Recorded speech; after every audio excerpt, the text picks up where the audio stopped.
True confession. I love knowing how things work. I thrive on discovering the what, how, and why of things. This is my modus operandi. Yet, as a voice trainer, I've learned this. Not everyone shares my zeal for knowledge. Some students just don't want to know the way things work, particularly regarding the voice. But why? What's behind this kind of willful ignorance? On today's episode of the Voice Science Podcast, let's ponder what might prompt such a choice. Off we go. To begin, consider this. Have you ever been disappointed to learn how something works? When a moment of awe fades and wonderment disappears? Take a beautiful sunset, the sky ablaze with orange and red. Where did all the blue go?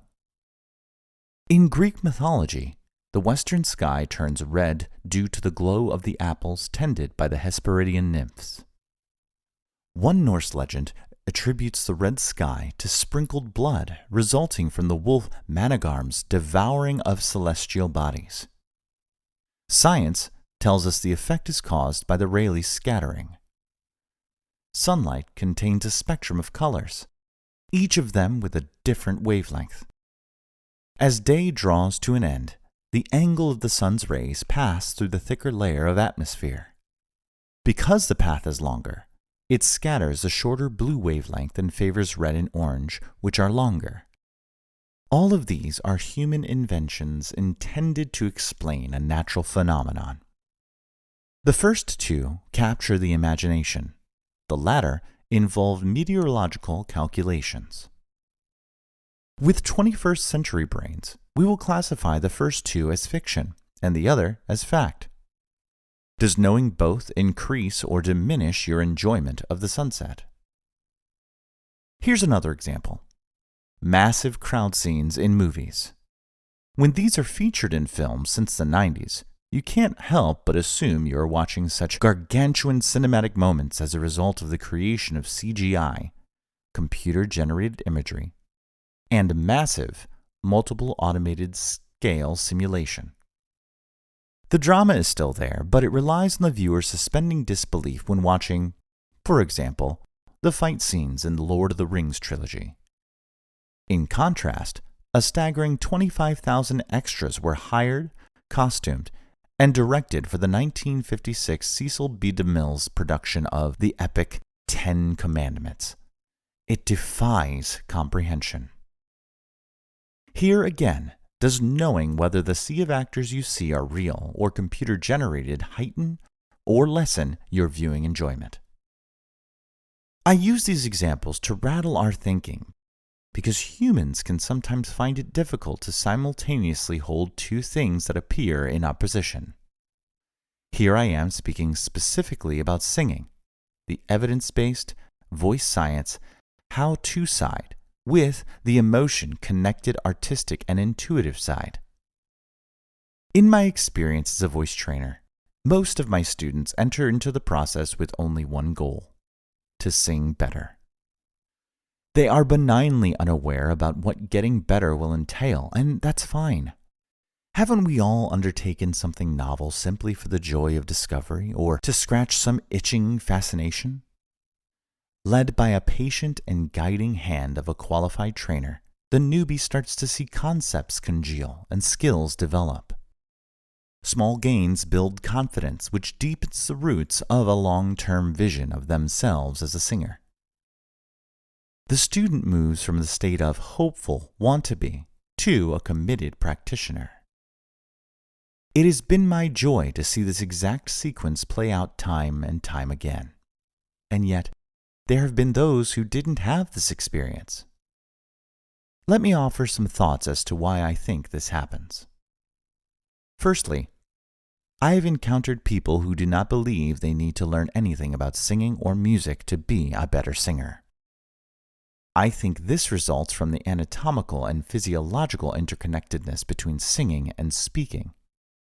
Humans largely learn to talk through mimicry, and the general public thinks the same should be true about singing.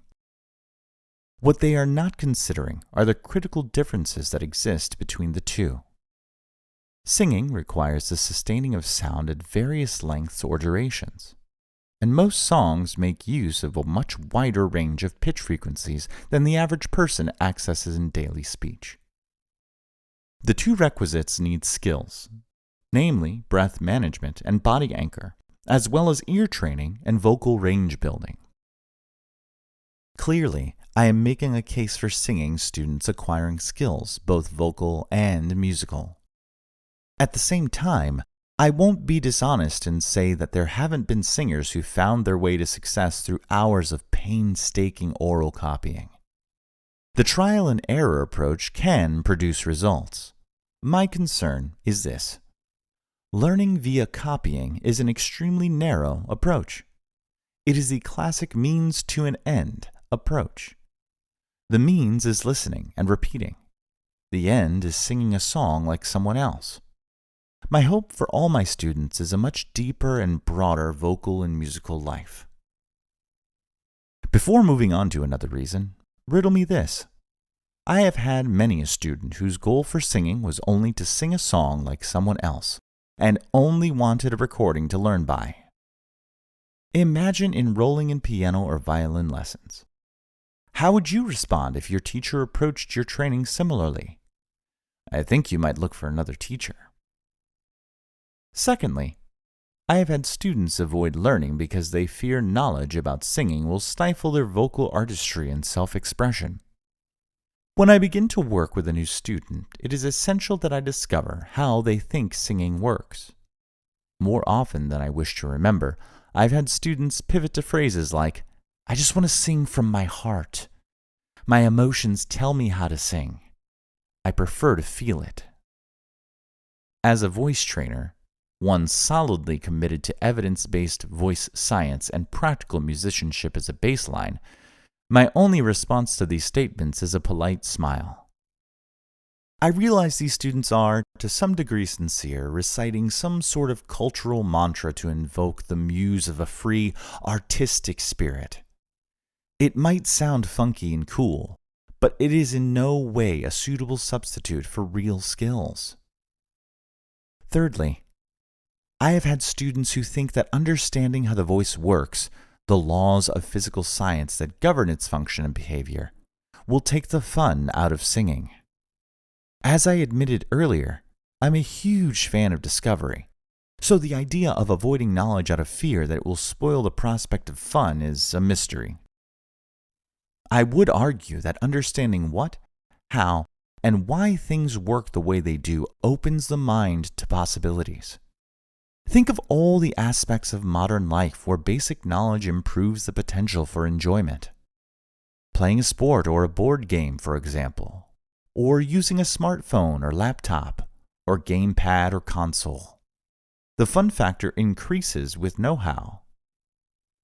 Sometimes people avoid knowledge, preferring instead to engage in what is commonly called willful ignorance. The reasons for doing so vary, but some use it as a shield to avoid intellectual accountability. Often avoidance stems from an unwillingness to do the good work of learning. Maybe there is no effort to learn due to a lack of self-esteem. For others, knowing more is kept at a distance because it could potentially challenge previously held certainties. Regardless of the reason, the bottom line is this. Increasing one's knowledge of how the voice and music work should never be seen as an enemy of becoming a better singer.